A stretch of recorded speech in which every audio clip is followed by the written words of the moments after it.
Sup VC, Bobby B here. Time for another episode of Spins and Finds and Whatever. This is just a few minutes after the last video was filmed, but it's probably like a week later for you. When we last left, I had just my order from Uber Eats had just arrived. And I gotta share this with you before we start talking records. Like when you order a large fries, right? Like when you're making that decision, small, medium, or large, right? When you decide to go with the large fry, it's probably because, you know, like you're hungry and you think a large fry is going to be kind of like that. It'll just give you that extra punch. This is from a place called the Rooster Chicken or something, just up the street. Okay, so I got to show you this, guys. This is my large fries. Look at this. Are you looking at that? Am I like, is that not excessive?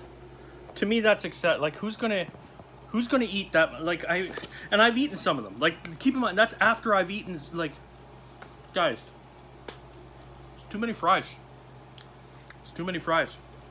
All right. Yeah, I'm not gonna finish that. And my wife is at work. When she comes home, she's not gonna want soggy fries, guys. So when we last left off, I was just back to ordering records online again. I'd shown you a few online purchases. Every year around March, April, there's a record show that takes place. And incidentally, I'm rarely able to go because it's always on a Sunday, and I'm usually pretty busy on Sundays, believe it or not. So I don't make it out there. Sometimes I do, but I don't make it out there very often.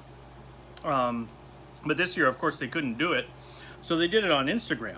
And basically, they posted some records on Instagram, and you basically got in touch with them via text if you wanted those records, and you could get them that way. And they would deliver it. If you ordered over a certain amount, they would actually deliver it to your place. So I took advantage of that this year, and I ordered a few records through them, and I got some real interesting ones. So I'll show you what I ordered through the record guys and received at my door. And some of these are pretty if you're into sort of the experimental stuff or kind of the odd stuff. Anyways, so the first one is this album, Ear of Beholder by Lowell Coxill. Now, Lowell Coxill was a saxophonist, kind of free jazz, very improvisational. He had done stuff with, he collaborated with guys like Mike Oldfield, Morgan Fisher from Mott the Hoople, people like that.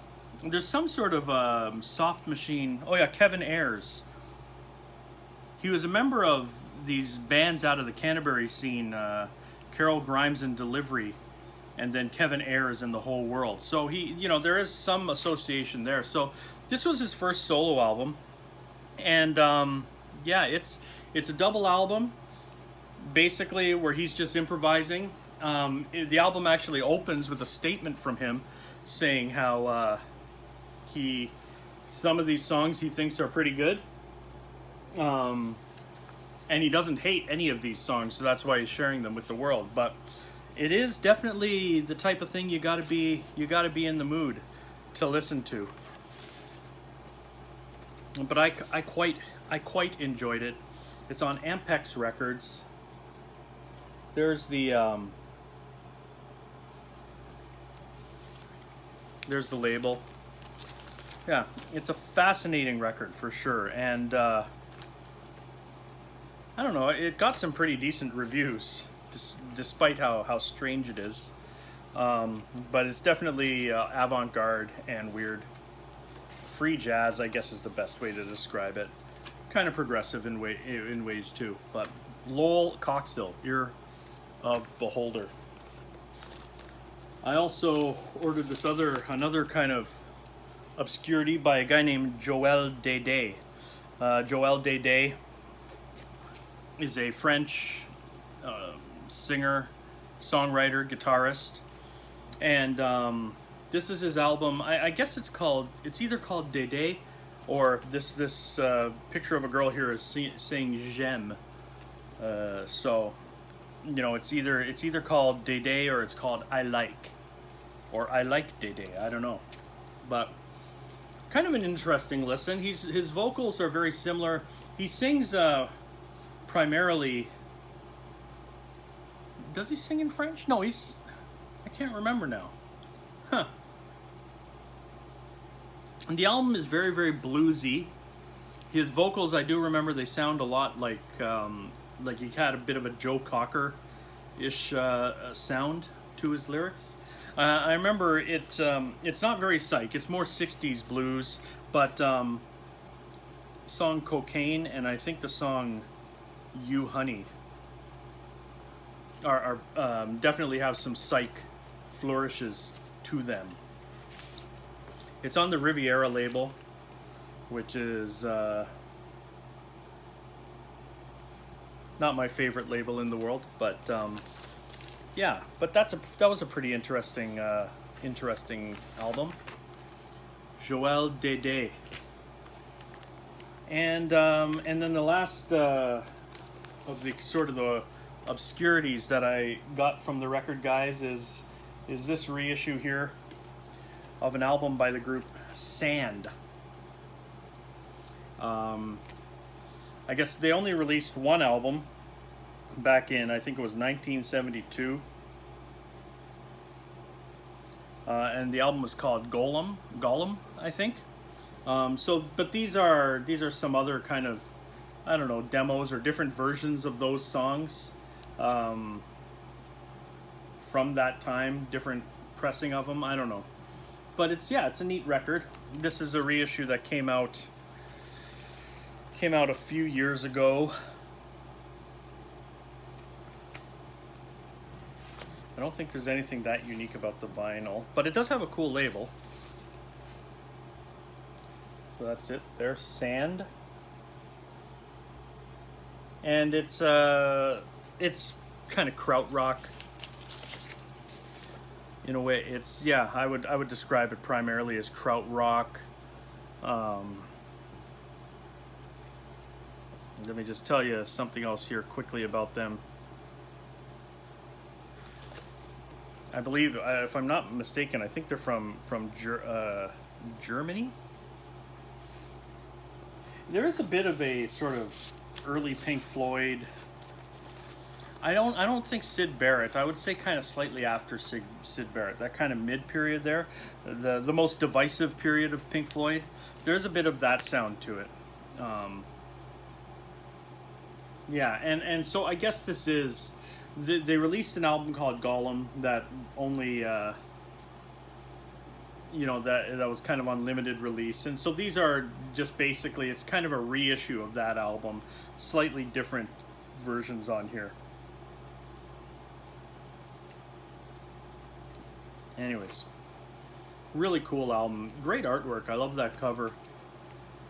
So that was a cool release. I was happy to get that. And then along with those, I also got a couple of more standard releases. I got Iron Butterfly's Ball, which is, a lot of people really like In-A-Gadda-Da-Vida. I think In-A-Gadda-Da-Vida is great too, but I like this album better. To me, this is a psych classic. This is on Atco. On the Atco, the yellow Atco label there.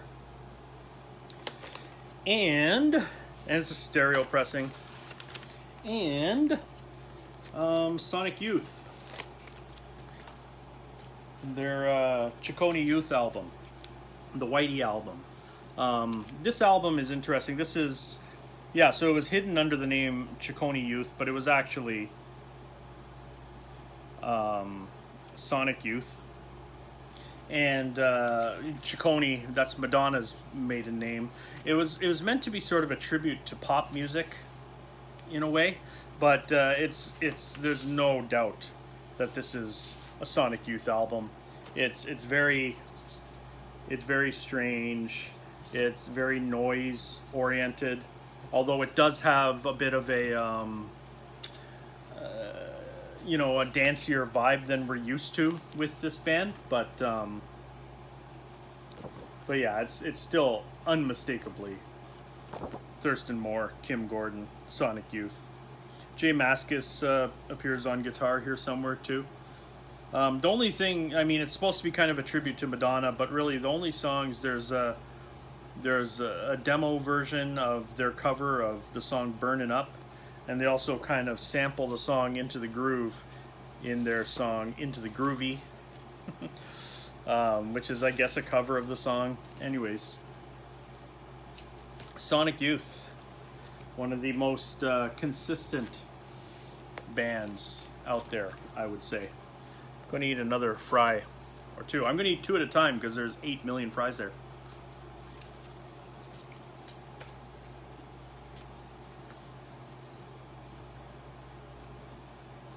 This is, sorry.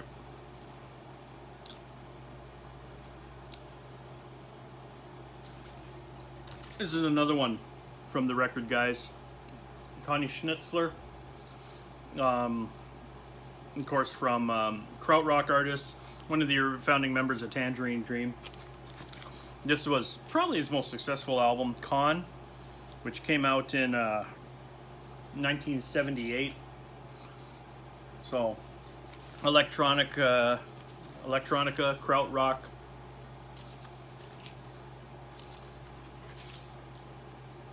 Yeah, black vinyl, nothing to really see here.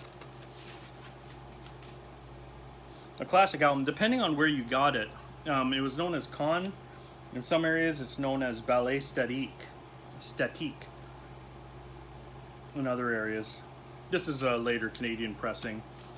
I don't know, I would probably say late 70s, maybe even 80s pressing. But anyway, so those are all the ones I got from the record guys, the guys who usually do a record show around this time of year, but did it online instead. This album, a little more King Gizzard and the Lizard Wizard. This is their album Chunky Shrapnel. Comes with the fake Obi. Psych rock. We've talked about King Gizzard and the Lizard Wizard before. They did a limited release. They did a concert film / documentary that was shown on I forget, one of these online channels. It was kind of an unusual one. It was one that you don't usually see things on. Like, it wasn't like Netflix or anything like that, but Vimeo. It was on Vimeo, and they released it for something like a 24-hour period where you could stream it for that time. Then they took it down, and then they put it back up again about a week or two later. But anyways, this is basically the soundtrack to that. So it's mostly a live album with a few other songs in there. The last song, A Brief History of Planet Earth, is just a jam. It's the full side of the record, and it's a real cool jam. This is this pressing. What is it called? It's got kind of a gross name. I can't remember. It's like the Vomit edition or something. Kind of nice inner sleeves, actually. Those are kind of cool. And then, yeah, this is what it looks like.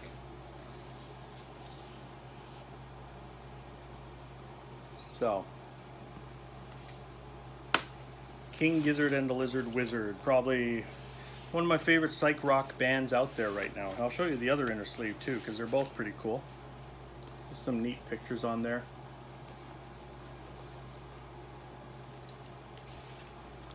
So that I ordered at Dead Dog Records, which is also just a few blocks away from me, and I did the curbside pickup thing with that.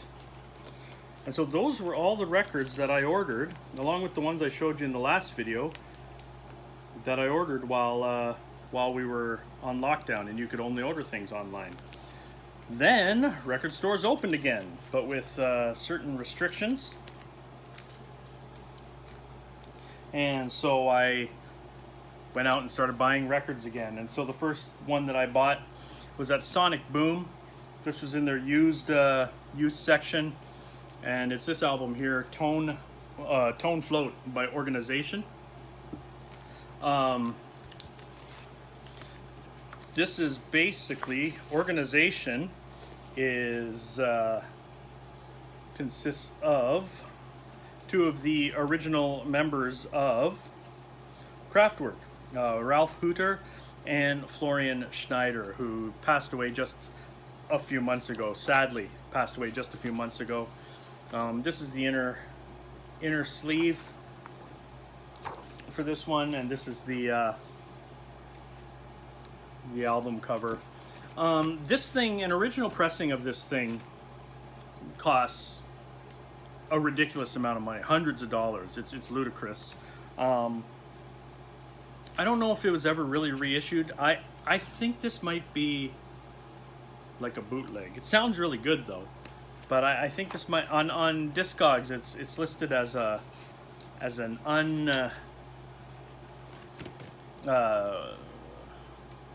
unofficial release.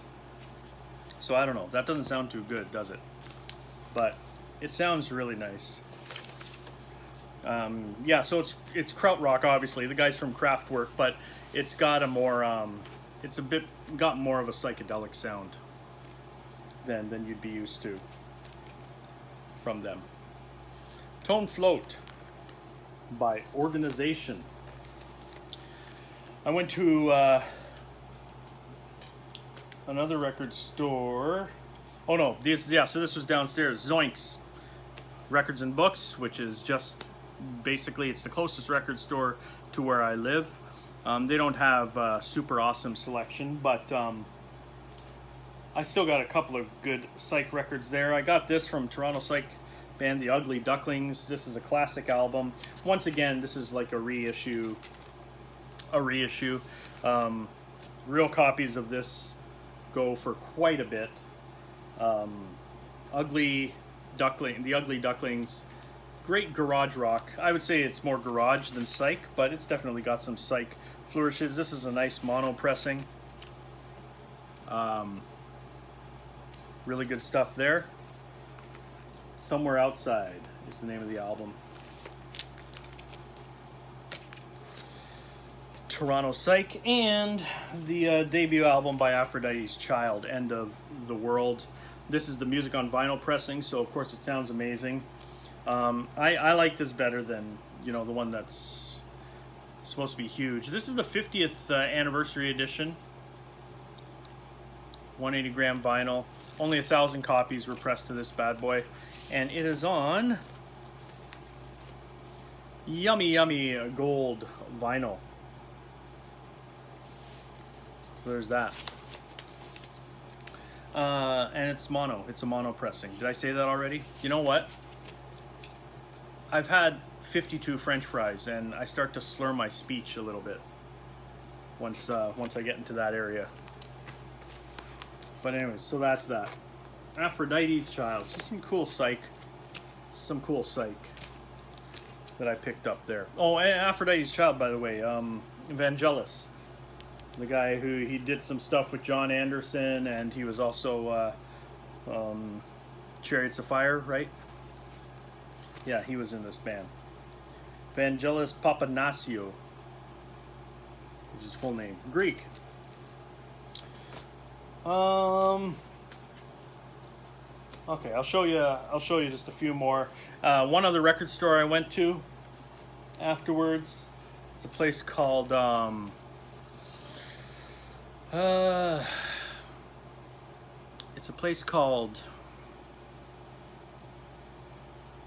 It's kind of further on the West End. I never ever go there. Phonopolis, it's called. Phonopolis.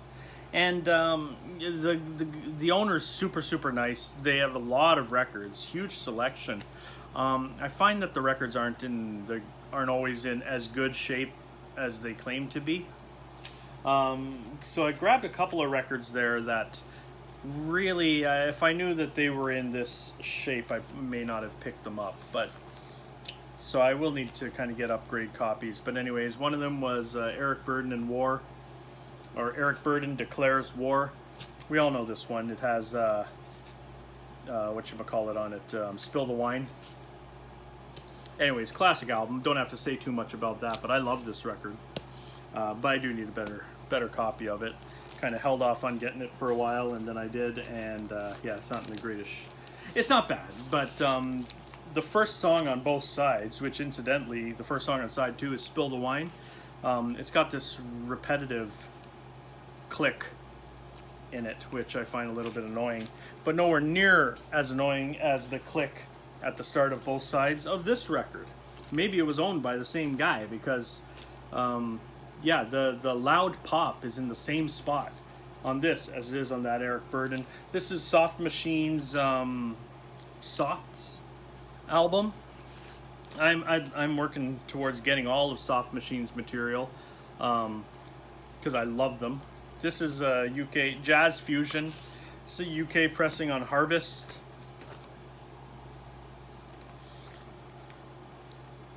Jazz Fusion. Most of the record sounds really good, but like I said, the first song on each side, and the album starts with a beautiful piano piece called Aubade, Aubade, A-U-B-A-D-E. It's a beautiful little number, and unfortunately it's got this loud audible click through the whole thing, so that's a bit of a drag. But I'll leave you with this, the third album I bought from Phonopolis, and this was sealed in a brand new record, so I was pretty happy with getting this. This is an Australian band, an Australian kind of post-punk band, or punk band called The Scientists, and this is their debut album, a reissue of their debut album, self-titled, known as the Pink Album by many. This album sounds quite a bit different than what they would go on to do later. This one definitely has more of a new wave sound to it, more of a power pop sound, very catchy power pop numbers, some you know, sort of keyboard flourishes and stuff. So actually there might not be any keys on this, but for some reason my brain's telling me there's keys, but it's definitely got a new wave power pop sound to it. It's really, really good. I love it. But after this album was released, they went on to do more kind of harder edged, sort of a swamp rock kind of stuff. The lead vocalist Kim Salmon has a very brash way of singing, brash vocal delivery, and so their later albums were a little bit more along those lines. But I think this is just black vinyl, yeah. But yeah, really good album. And actually, again, I saw the Scientists live last year, which was awesome. I never thought, it was their first time ever coming to Canada. You know, they got back together or reformed and kind of went on tour, and they came to Toronto for the first time. So I got to see them in a small club, Lee's Palace, and I really enjoyed it. And at that show, I picked up one of their newer singles as well. It's a double A-sided single. The songs Brain Dead and Survival Skills. Very influential band. I mean, they influenced like, you know, people like Mudhoney cites them as an influence.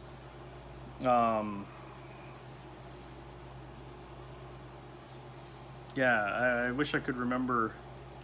They've been name dropped by a few significant artists, but anyways, really good Australian punk rock. Scientists right there. All right, that ends that one. I think I've got enough record for one more video, so I'll do one more video right after this, and I'll post it another week. That's like a month's worth of videos you're getting here from me. So yeah, I mean, hey, if you like my videos, then that's great, and if you don't, well, then this is torture, but you don't gotta watch, right? So anyways, guys, nice talking to you. We'll see you next time.